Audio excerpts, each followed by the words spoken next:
Hello friend, सूरज study centre में आप सभी का स्वागत है। तो फ्रेंड बता दें कि आज एक महत्वपूर्ण टॉपिक लेकर आए हैं जिसका नाम है अंतर्राष्ट्रीय सीमाएं। तो फ्रेंड आज की क्लास में हम अंतर्राष्ट्रीय सीमाओं के बारे में पढ़ेंगे कि किन दो देशों के बीच की कौन सी सीमाएं हैं। इसके बारे में आज की क्लास में पढ़ते हैं। तो चलिए हम क्लास को स्टार्ट करते हैं। तो फ्रेंड सबसे पहले पढ़ते हैं दुरंड रेखा। तो फ्रेंड बता दें कि जो दुरंड रेखा है वह पाकिस्तान एवं अफगानिस्तान के बीच की सीमा रेखा को दुरंत रेखा कहा जाता है। अर्थात जो पाकिस्तान एवं अफगानिस्तान के बीच में जो सीमा है, बॉर्डर रेखा है, उसको दुरंत रेखा के नाम से जाना जाता है। चलिए फिर बढ़ते हैं दूसरे की तरफ। दूसरा है मैकमोहन रेखा।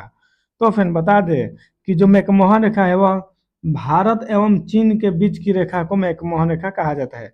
अर्थात भारत एवं चीन के बीच की जो सीमा रेखा है उसे मैकमोहन रेखा के नाम से जाना जाता है। चलिए बढ़ते हैं तीसरे की ओर। तीसरा है रेड क्लिफ रेखा। तो फ्रेंड बता दें कि जो रेड क्लिफ रेखा है वह भारत तथा पाकिस्तान के सीमा रेखा है। अर्थात भारत एवं पाकिस्तान के जो बॉर्डर सीमा रेखा है उसको रेड क्लिफ के नाम से जाना जाता है। अगला है हिंडनबर्ग रेखा, जो जर्मनी एवं पोलैंड के बीच की सीमा रेखा है। यानी जर्मनी और पोलैंड के बीच की सीमा रेखा को हिंडनबर्ग रेखा कहा जाता है।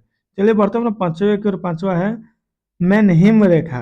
तो फिर बता दें कि जो मैनहिम रेखा है वह रूस एवं फिनलैंड के बीच की सीमा रेखा है। यानी रूस एवं फिनलैंड के बीच की सीमा रेखा को मैनहिम रेखा कहा जाता है। चलिए बढ़ते हैं अगले की ओर। अगला है 6 नंबर मैगीनाट रेखा।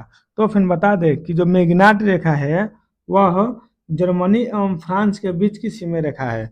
अर्थात जर्मनी और फ्रांस के बीच की सीमा रेखा को मैगीनाट रेखा कहा जाता है।